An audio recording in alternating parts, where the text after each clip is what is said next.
আসফাকুল্লাহ নাইয়ার বাড়িতে পুলিশ, তার বাড়িতে তল্লাশি এবং হাজিরার নোটিশ, এই সমস্ত কিছু নিয়ে এবার আদালতে প্রশ্নের মুখে পড়ল পুলিশ। ইতিমধ্যে আপনারা জানেন জুনিয়র চিকিৎসক আসফাকুল্লাহ নাইয়া, তার বাড়িতে পুলিশ যায়, সেখানে তল্লাশি চলে, তাকে হাজিরার নোটিশ দেওয়া হয়। আর এবার এই নিয়ে আদালতে প্রশ্নের মুখে পড়ল পুলিশ। সৌভিক মজুমদার এই মুহূর্তে রয়েছেন আমাদের সঙ্গে টেলিফোন লাইনে। সৌভিক, বিস্তারিত জানতে চাইবো।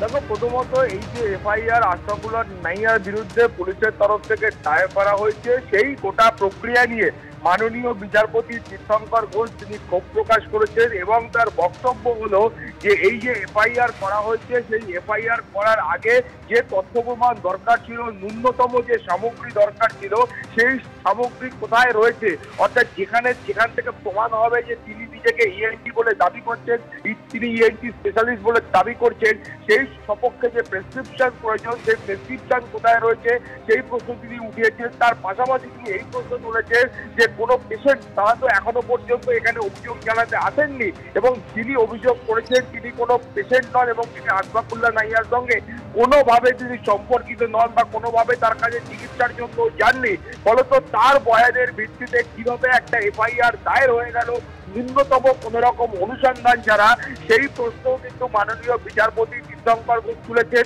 তার পাশাপাশি তিনি বলছেন যে এখনো পর্যন্ত অন্য কোনো ব্যক্তি, অন্য কোনো রোগী বা পেশেন্ট তারাও কিন্তু এই অভিযোগ করেননি যে আসফাকুল্লাহ নাইয়ার বিরুদ্ধে কোন রকম গাফিলতি রয়েছে, এই ধরনের কোনো অভিযোগ এখনো পর্যন্ত প্রকাশ্যে আসেনি। এবং মাননীয় বিচারপতি বলেছেন যে একজন চিকিৎসক তিনি এমবিবিএস পাস করলে তিনি কিন্তু এই ধরনের এই যে প্র্যাকটিস রয়েছে সেই প্র্যাকটিসের সঙ্গে যুক্ত থাকতে পারেন। ফলত এক্ষেত্রে কোথায় একটা অপরাধ হয়েছে, সেই অপরাধের প্রেক্ষিতে তার প্রমাণ কোথায় রয়েছে, সেই গোটা বিষয়টা এই এফআইআর থেকে স্পষ্ট নয়। ফলে তিনি বলেছেন যে পুলিশের এই ভূমিকায় তিনি অত্যন্ত হতাশ এবং ক্ষুব্ধ। তার কারণ বহু ক্ষেত্রে দেখা যাচ্ছে যে যেখানে শুধুমাত্র অভিযোগ জানাতে একেবারে সিরিয়াস গুরুতর অভিযোগ, সেক্ষেত্রেও পুলিশ শুধুমাত্র জিডি করে, জেনারেল ডায়েরি করে তারা ফেলে রাখছে।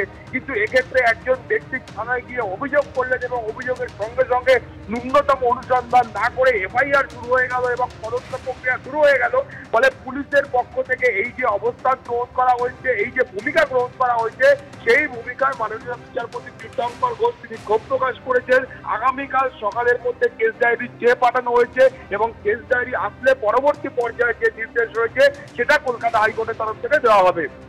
সৌভিক, তুমি আমাদের সঙ্গে থাকো। অর্থাৎ এখানেই মাননীয় বিচারপতি তীর্থঙ্কর ঘোষ বিস্ময় প্রকাশ করেছেন যে জুনিয়র চিকিৎসকের বাড়িতে অর্থাৎ কাকদ্বীপের বাড়িতে তার তল্লাশি চালায় পুলিশ এবং তারপর তাকে ইলেকট্রনিক কমপ্লেক্স থানায় ডেকে পাঠানো হয়, সেই তলব নিয়ে বিস্ময় প্রকাশ করেছেন আদালত এই জায়গায় যে বহু ক্ষেত্রে তো জেনারেল ডায়েরি করেই ফেলে রাখে পুলিশ, অভিযোগকারী রোগী নন, থানায় গেলেন আর মামলাকু শুরু করে দিলেন।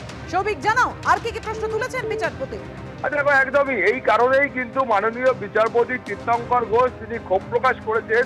তার কারণ তুমি জানো যে এই যে ফৌজদারি আইন রয়েছে, সেই আইন অনুযায়ী কোনো ধরনের অভিযোগ আসলে বা এই ধরনের যে অভিযোগ চিকিৎসক আসফাকুল্লাহ নাইয়ার বিরুদ্ধে এসছে, এই ধরনের অভিযোগ আসলে প্রাথমিক পর্যায়ে পুলিশের দায়িত্ব ছিল একটা ন্যূনতম অনুসন্ধান করা, এমনটাই কিন্তু আইনজীবী এবং মাননীয় বিচারপতির মত।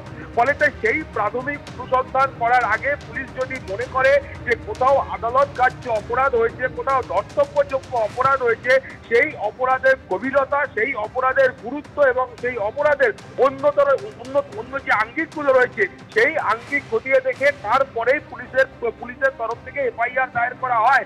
কিন্তু এখানে মাননীয় বিচারপতির পর্যবেক্ষণ হচ্ছে এই যে এফআইআর করা হয়েছে এবং এই এফআইআর এর ভিত্তিতে এফআইআর এর মধ্যে যা অভিযোগ রয়েছে, সেই অভিযোগের ভিত্তিতে ন্যূনতম তথ্য, ন্যূনতম প্রমাণ নেই। তার কারণ তুমি জানো যে মূলত পুলিশের তরফ থেকে যে এফআইআর এখনো পর্যন্ত হয়েছে, সেই এফআইআর এর মূল অভিযোগ হচ্ছে যে এই চিকিৎসক নিজেকে ইএনটি বিশেষজ্ঞ বলে পরিচয় দিয়েছিলেন, কিন্তু সেই পরিচয়ের সপক্ষে তার যে প্রেসক্রিপশন রয়েছে, যে প্রেসক্রিপশনে লেখা থাকবে যে আসফাকুল্লাহ নাইয়া তিনি একজন ইএনটি বিশেষজ্ঞ, সেই প্রেসক্রিপশনটা কোথায়? সেই প্রেসক্রিপশন ছাড়া এই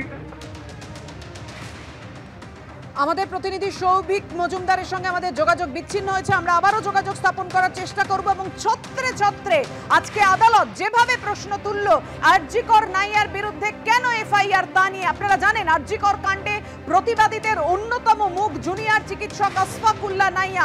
প্রতিবাদের একেবারে প্রথম দিন থেকে প্রথম সারিতে থাকা মুখ্যমন্ত্রী মুখ্যমন্ত্রীর সঙ্গে বৈঠক থেকে অন্যতম মুখ হয়ে উঠছিলেন আন্দোলনের এই জুনিয়র চিকিৎসক আসফাকুল্লাহ নাইয়া।